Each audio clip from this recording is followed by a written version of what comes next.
सची पुरंदराभ्यां नमः। इष्ट देवताभ्यो नमः, कुल देवताभ्यो नमः, माता पिता गुरु चरण कमलेभ्यो नमः। विघ्नेश्वराय वरदाय सुरप्रियाय लंबोदराय सकलाय जगद्दिताय नागाननाय श्रुतयज्ञ विभूषिताय गौरीसुताय गणनाथ नमो नमस्ते। वर्णानामर्थ संघानां रसानां छन्दसामपि मंगलानां च कर्तारो वन्दे वाणी विनायको। भवानी शंकरौ वन्दे श्रद्धा विश्वासरूपिणो याभ्यां विना न पश्यन्ति सिद्धाः स्वान्तास्थमीश्वरम्।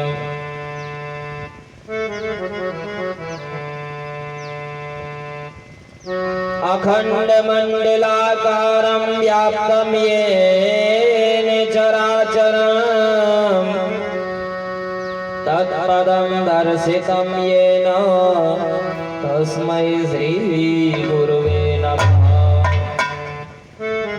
गुरुर्ब्रह्मा गुरुर्विष्णु गुरुर्देवो महेश्वरा गुरुः साक्षात् परब्रह्म तस्मै श्री गुरुवे नमः। अतुलितबलधामं हेमशैलावदेयं धनुजवनकृशानं ज्ञानिनामग्रगण्यं सकलगुणनिधानं वानराणामधीशं रघुपतप्रियभक्तं वातिजातं नमामि। रामाय रामभद्राय रामचन्द्राय वेदसे रघुनाथाय नाथाय श्री सीताय पतये नमः। कृष्णाय वासुदेवाय हरये परमात्मने प्रणतक्लेशनाशाय गोविन्दाय नमो नमः। नमो ब्रह्मण्यदेवाय गोब्राह्मण्यहिताय च जगत्पिताय कृष्णाय गोविन्दाय नमो नमः।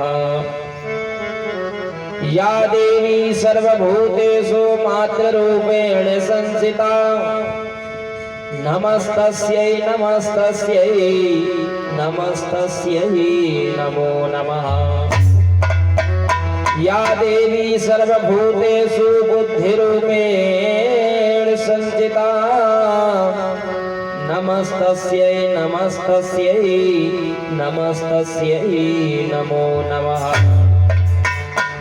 त्वमात्मनां सरस्वती कंठ विराजो आए बुद्धिहीन तनु जान के मोहि दे जा ज्ञान बताए।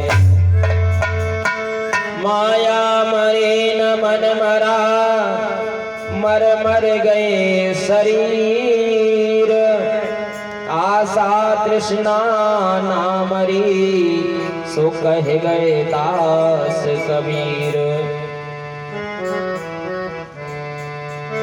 राधे तू बड़ भागिनी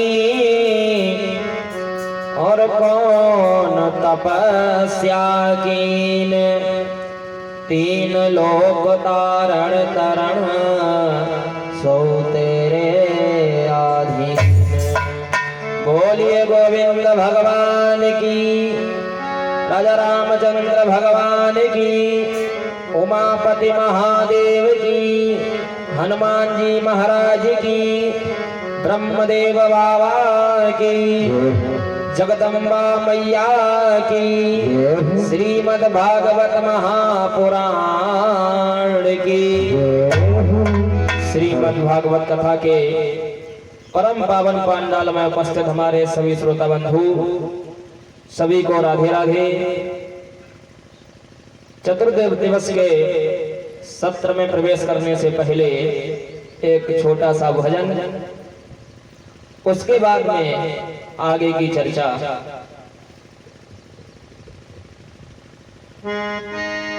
तेरी मंद मंद मुस्कनिया पे, तेरी मंद मंद मुस्कनिया पे बलिहार प्यारे जो, बलिहार प्यारे जो।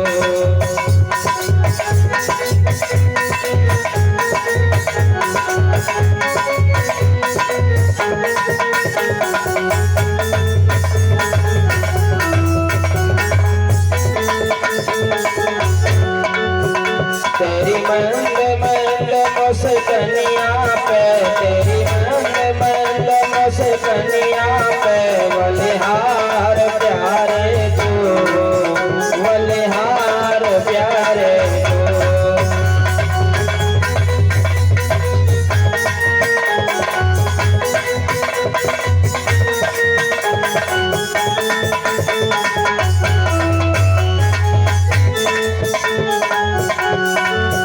तेरे नए जब मतवारे मत के ये तारे तारे,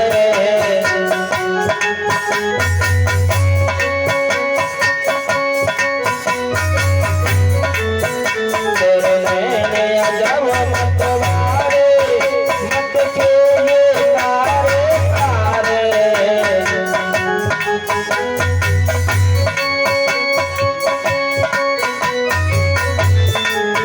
तेरी तिरछी सी चितवनिया पे बलिहार प्यारे जो, बलिहार प्यारे जो।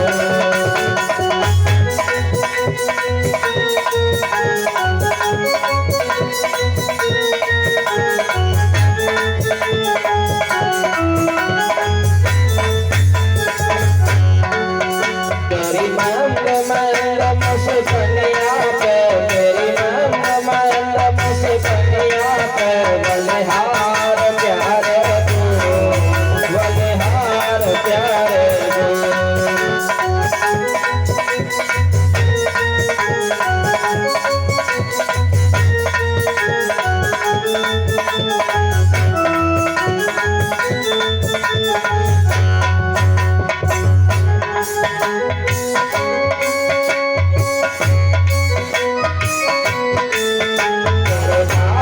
जब घुंघराले लटके ये कारे कारे,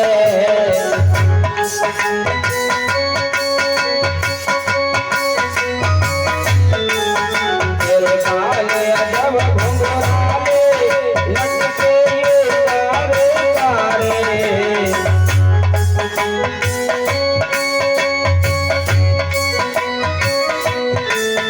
तेरी मोर मुकुट, तेरी मोर मुकुट ललचनिया पे बलिहार प्यारे जो, बलिहार प्यारे जो।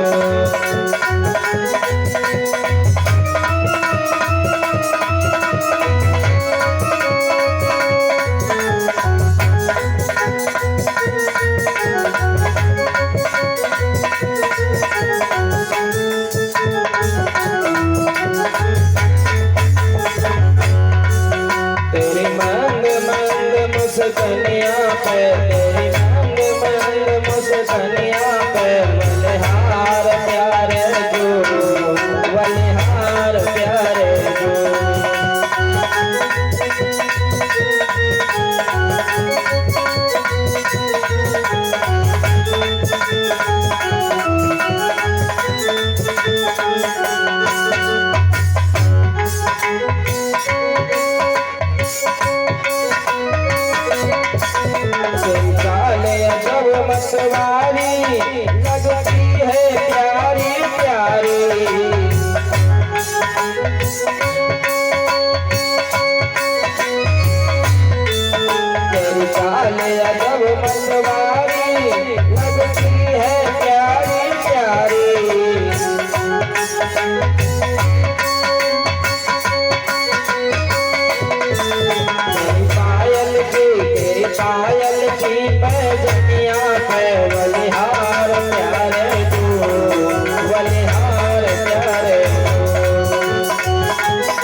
पर उस युगल छवि पर मैं जाऊं बलिहार प्यारे तू, बलिहार प्यारे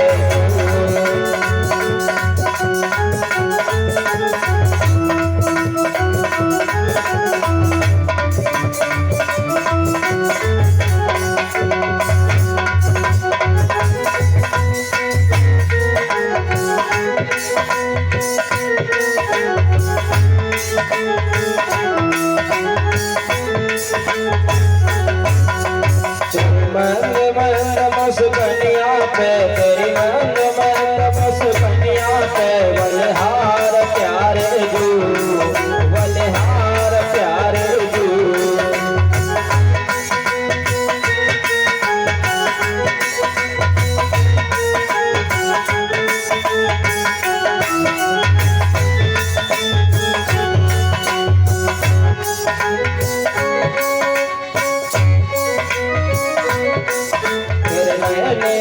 मतवारे लगते हैं प्यारे प्यारे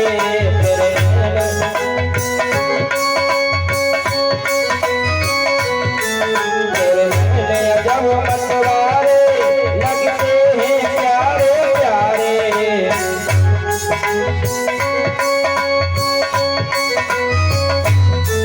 तेरी तिरछी सी चितवनिया पे बलिहार प्यारे तू, बलिहार प्यारे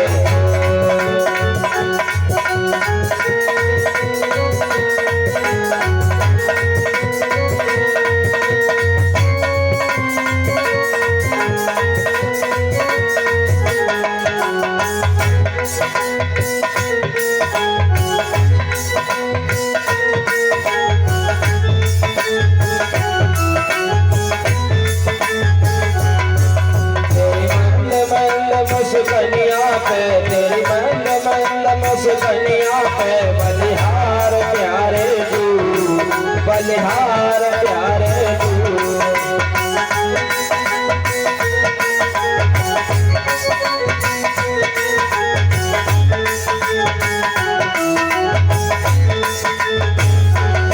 बोलिए गोविंद भगवान की जय। आदरणीय समस्त श्रोता बंधुओं, कल के सत्र में आप लोगों ने श्रवण किया परम पूज्य गुरुदेव भगवान के मुखारबिंद से किस तरह से भगवान ने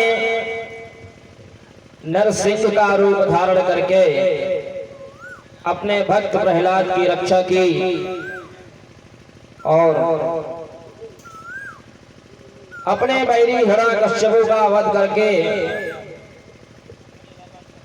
भक्त प्रहलाद को राज सिंहासन पर बैठाया और भगवान वहीं अंतर ध्यान हो जाते हैं। इसके बाद में मां गंगा की धवलधार के किनारे पर परम विराजकाचार्य श्री सुखदेव जी महाराज राजा परीक्षित से वर्णन करते हैं कि राजन,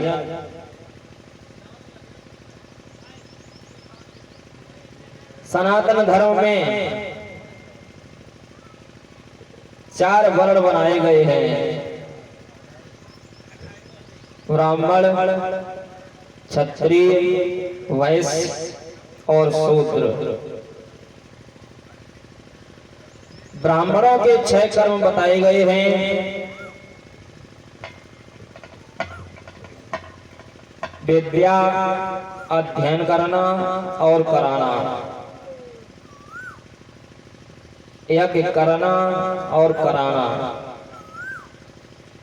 दान देना और दान लेना।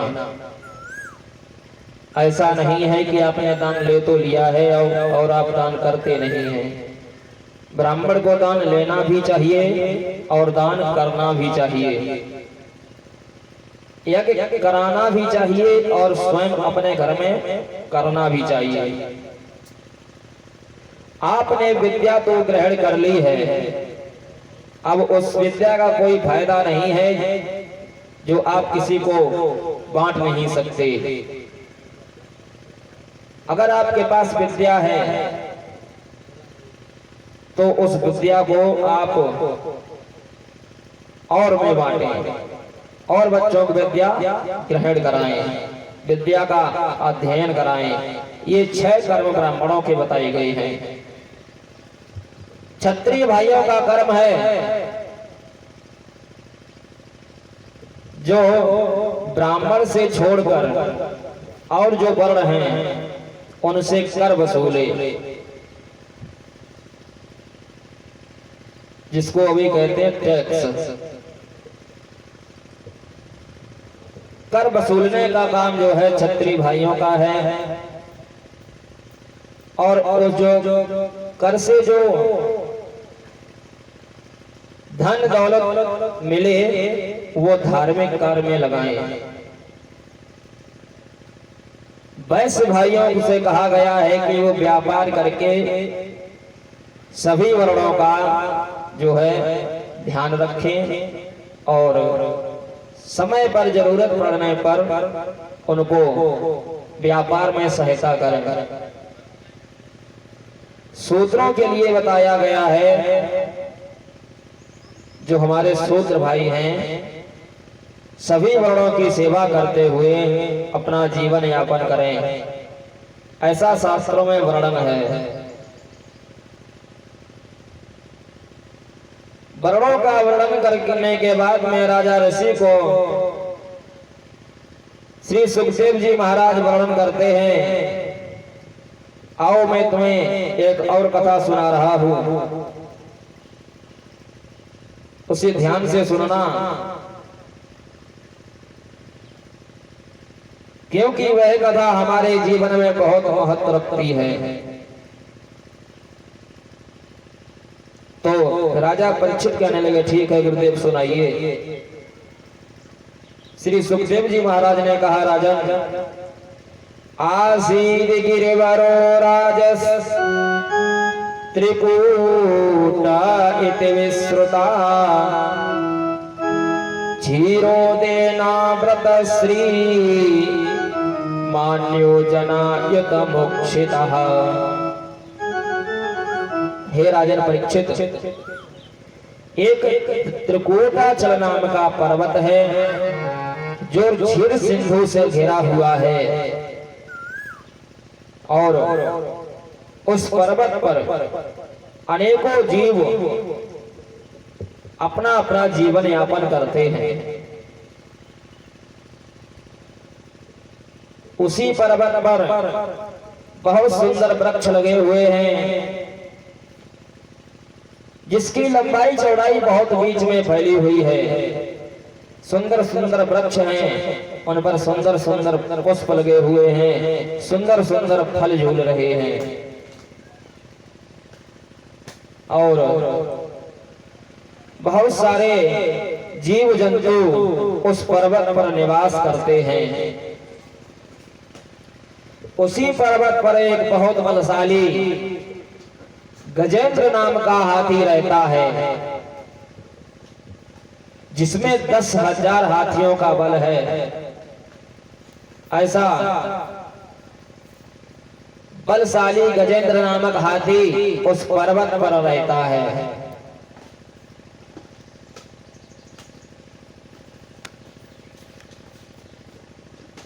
एक बार उस हाथी ने देखा जिसके बहुत सारी पत्नियां हैं और बहुत से बच्चे हैं। उस हाथी ने मन में विचार किया, मेरा इतना बड़ा परिवार हो गया है, अपने परिवार को देख करके हाथी के मन में अभिमान आ गया। एक बार अपने पूरे परिवार के सहित वह हाथी वन में घूमने के लिए निकला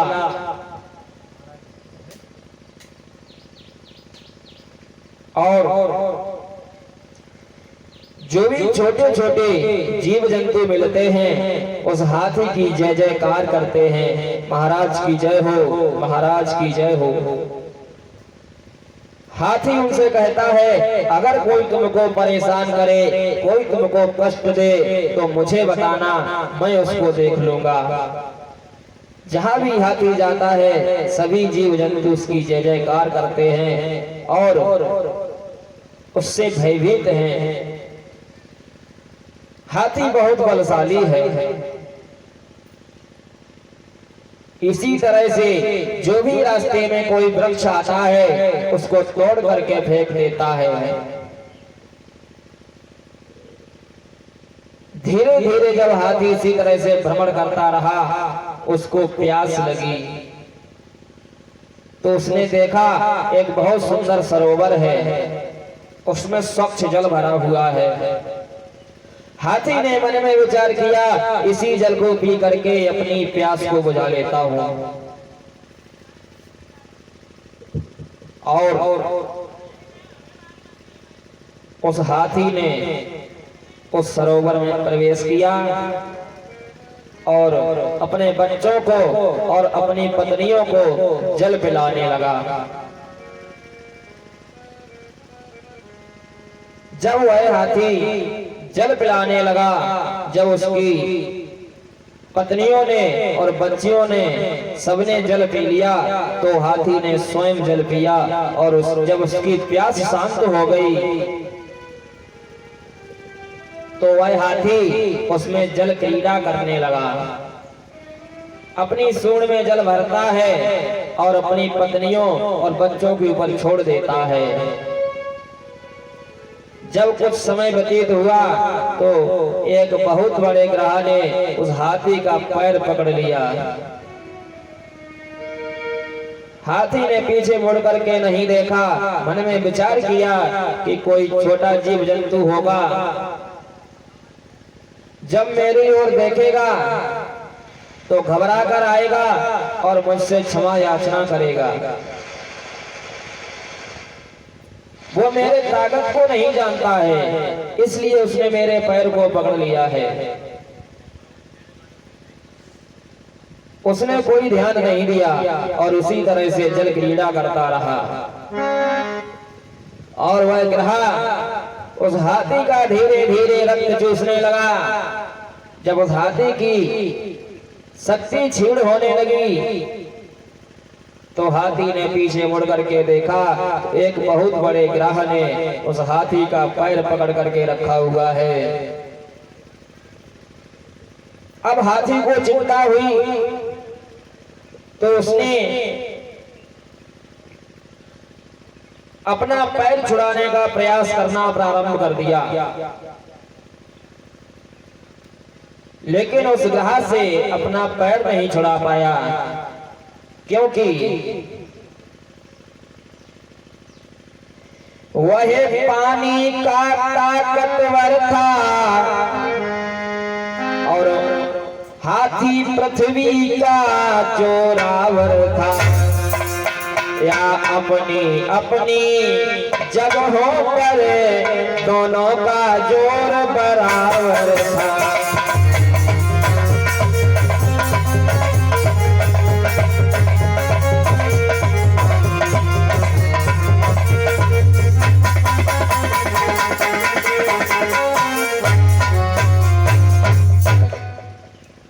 ऐसा मान लीजिए हाथी जो है पृथ्वी पर ताकतवर था और जो मगरमच्छ था वह जल का ताकतवर है। जब हाथी जल में प्रवेश कर गया तो उसकी ताकत कम हो गई और मगरमच्छ की ताकत बढ़ जाती है। इसलिए वह हाथी अपना पैर उस ग्रह से नहीं छुड़ा पाया। बहुत कोशिश की लेकिन ग्रह ने पैर नहीं छोड़ा, अंदर जल में खींचता हुआ ले जा रहा है। जब हाथी ने देखा मैं अपना पैर नहीं छुड़ा पाऊंगा, ये मगरमच्छ मुझसे भी ज्यादा ताकतवर है, तो मदद मांगने लगा अपने बच्चों से, अपनी पत्नियों से। बच्चे स्नान कर रहे थे, स्नान को छोड़ करके बच्चों ने देखा पिताजी संकट में हैं, पत्नियों ने देखा मेरे स्वामी संकट में हैं, तो आकर के सभी बच्चों ने और उनकी पत्नियों ने हाथी की सूंड में सूंड को फांस करके उसको बाहर खींचना चाहा। एक दो दिन नहीं, भागवत में प्रमाण मिलता है पूरे 3 महीने तक बच्चों ने और पत्नियों ने कोशिश की सूंड में सूंड फंसा करके, लेकिन हाथी का पैर नहीं छुड़वा पाई और दिल भर भी हाथी को बाहर नहीं खींच पाई। 3 महीने के बाद में बच्चों ने छोड़ दिया और मुंह मोड़ करके जाने लगे तो हाथी कहने लगा, बेटे कहाँ जा रहे हो, मेरी सहायता करो, मेरे प्राण संकट में हैं। बच्चों ने जवाब दे दिया, पिताजी मैं थक गया हूं, अब मैं आपकी मदद नहीं कर सकता, और मुंह मोड़ करके चले गए। हाथी ने कहा, देखा तुमने, अपनी पत्नियों से कहने लगा, जिनको मैंने कष्ट सह करके पाल पोस करके बड़ा किया है, आज वही बेटे हमें संकट में छोड़ करके चले गए। पत्नियों ने विचार किया, कोई बात नहीं स्वामी, मैं तो तुम्हारी सेवा में तत्पर हूं। पत्नियों ने भी और कोशिश की, 10-12 दिन और हो गए। जब पत्नियों ने भी देखा कि अब मेरे स्वामी का प्राण बचने वाला नहीं है, तो उन्होंने भी अपनी सूंड को निकाला और मुंह मोड़ करके चल दी। हाथी कहने लगा, तुम कहां जा रही हो? तो उनकी पत्नियां कहने लगी, स्वामी अब मेरे अंदर भी इतना पल नहीं है कि मैं आपको बाहर निकाल सकूं, इसलिए मैं अपने प्राण बचा करके जा रही हूं, क्योंकि ये निश्चित हो गया है कि अब आपका प्राण बचने वाला नहीं है। उसकी पत्नियां भी मुंह मोड़ करके चली जाती हैं। हाथी मन में विचार करता है, सारा जीवन जिनके लिए संघर्ष करता रहा, स्वयं कष्ट सह के जिनको पालता पोसता रहा, आज वही मुझे छोड़ करके चले गए। जिनको अपने भुज पंजर से और मदमस्त सदा ही घुमाता रहा, पर आज सभी ने छोड़ दिया, तो कैसा जग में नाता रहा।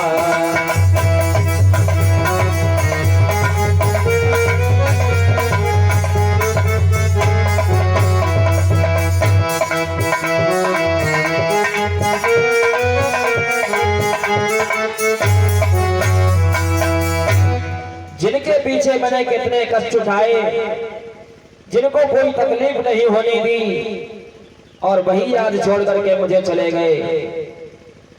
तो आज हाथी ने मन में विचार किया, ऐसा लगता है अब मुझे कोई बचाने वाला नहीं है, और वह ग्रहा हाथी का पैर खींचता ही जा रहा है। हाथी ने भी अब हार नहीं मानी और हजारों वर्ष तक युद्ध करता रहा उस ग्रह से, लेकिन उस हाथी की ताकत धीरे धीरे क्षीण होती गई। हो गई देह सब चूर चूर, थमने वाली श्वासा न रही, दिल भर रह गई सूंड बाहर, जीवन की अब आशा न रही।